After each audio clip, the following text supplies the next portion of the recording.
Hey all, Heretic here with another Hearthstone Battlegrounds Players Guide, and I'm here to bring you the information you need to help you win with REno Jackson.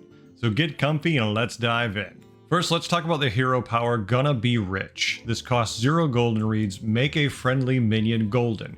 It is a very cool hero power with really big risk and really big reward. The reason for that is, you're not really looking to hero power something tier 1 or 2, you're looking for the late game minions, the tier 5, the tier 6, the big ones.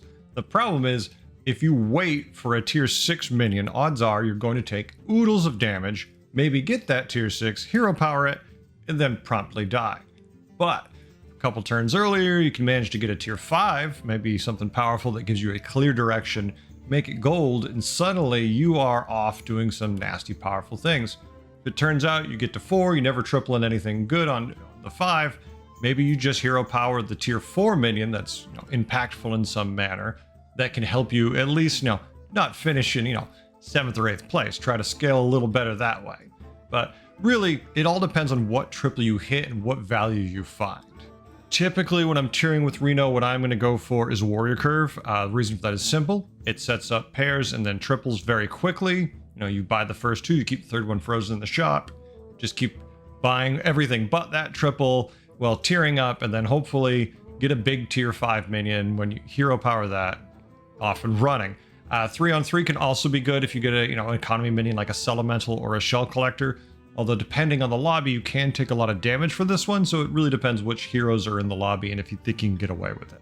Now, when it comes to the quests and rewards I'm looking for when I play REno, typically I'm looking for ones I can complete fast.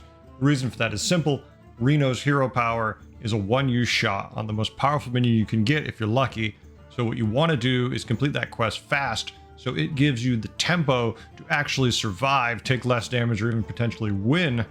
Maybe the reward of that quest is something you want to hero power. Like, it can give you some really cool directions.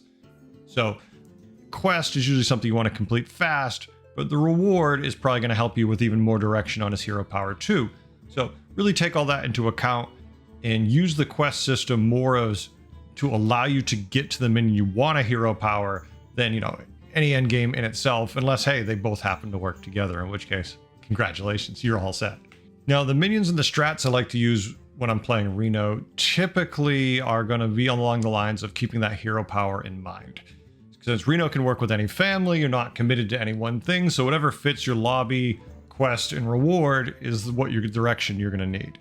So typically, when you're going to hero power into these minions that super matter, tier 4 doesn't give you a lot. There are a couple of minions that you could argue in niche situations will definitely work, but overall, the really powerful and impactful direction minions are going to come from tier 5 and tier 6. So let's look at those. So we'll start with an easy one, Light Fang. Hey, guess what? Light Fang buffs 1 minion from each family for +2/+2. But if it's gold, it's +4/+4. This is not the optimal target of your hero power, but if you've got a weird little menagerie board already going, if your other triples aren't very good and you're starting to look at your health total and get a little nervous, this is a safe target. It's going to give you immediate tempo and help you hang in there for a while. Probably not going to win with it, but it's going to give you direction at least and some power. Nomi is another great example. If you triple early into a Nomi and your Nomi, because you can, is gold, you are buffing the shop super fast and getting a ton of tempo.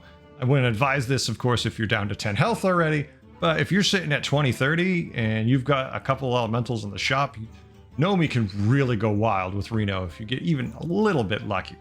Oh look, I tripled into a Hogger. Guess what? APM pirate time, just go nuts. Sit there cycling pirates, getting that extra gold. Hogger will work in a pinch very well. I enjoyed the Hogger game, so this is always a fun one. Little Rag's another one. If you already have a recycling wraith or there's one in the shop, this is like an instant go-to. It's like, okay, I'm just going to buy these 2 things and now I'm going to pop elementals all day and move stats all over the place. A lot of fun. Mama Bear. Hey, you see a Mama Bear, there's always lots of cheap beasts in the shop. Bam it with your hero power. Every beast you buy after that is +10/+10. If you don't have any beast death rattles already on the board, and there's none in the shop though, depending on your health total, you might want to think, this might not work. But if you're sitting at 30 health, even with none of those, you probably have time to find them. Brand Bronzebeard, easy, gold, bam, let them go. all you need is a couple battle cries. You see a shell collector in the shop, you have a golden brand, instant value, a lot of fun, crazy things can happen. You know, work these into your quest rewards, and wow, you can do some very nutty things. Same, Baron Rivendare. If you have any death rattles, if you see any in the shop, your Baron's gold, you're off.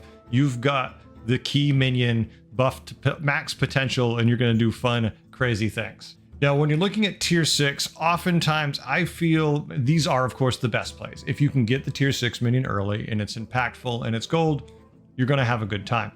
But typically, in your average game with REno, if you wait for a tier 6 triple, you're going to get destroyed. You're going to have almost no health left. Example, you get a Caligos. Yay! You hero power it. Even if you have two dragons in the shop, you've also then got to find a bunch of battle cries to buy. You don't really have much time. And if you're getting a tier 6 minion, you're already on tier 5 and it's early enough, you've probably taken a lot of damage along the way unless you've gotten really lucky. It can work great, also can cost the game really, really quick. Tier 6 has the most powerful minions, but if you wait that long, you might not be alive to utilize them. You have to look at your health total and see how the game's going. Hey, I'm happy for you if you're running wild and winning the lobby, just more winning for you. But for the average game, if you take and wait for the 6, you're probably going to die before you really get any value out of it. Now, when it comes to countering REno, it's a normal game of Battlegrounds. Just be aware of what tribe minions they seem to be turning into, what their quest reward is, and did they tier into a 5 or 6 recently. If you don't know what they use their hero power on, odds are it's going to be that 5 or 6, and if it's any kind of value and they've had time to build with it, they can go out of control very quickly. But that being said, oftentimes REno will miss the triple, won't give them what they need, and then you're all set. So don't sweat it too much, just counter it like you normally would. Overall, I have a love-hate relationship with REno. I really enjoy the games with them. I love the high roll aspect of it, that if you hit anything good on those triples and they have time to build, you can go completely bonkers. You might not win, but at least you get to have something gold that normally isn't gold. You know, your Barons, your Renos. And it's not like you have to wait till turn 13 to do it. As soon as you triple into it, it's gold. Instant power, you're off.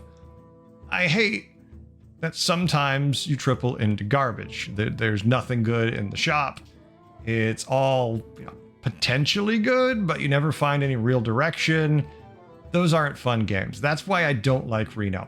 Now, that being said, the quest reward system does give more play. So if you get a more interactive quest or something that makes the game more interesting, that does help a lot. So that can make heroes like REno, which to me are a little boring because that one use, now they have more play, because during that whole early game, you don't have a hero power, but you have a quest and a reward that can be buffing your board just like a hero power normally would. And then when you use that hero power at the end, if you get even a decent reward, now you're off having a good time and it's good fun. Typically, REno is a win big hero or go home early. So, hey, worst case scenario, it's a fast game. Not too bad. I like REno. He is fun, and with the quest system, he's a lot better. Stay tuned. I have more guides on the way. I hope you learned a few things today and had a good time. I know I did. Thanks for watching. Bye.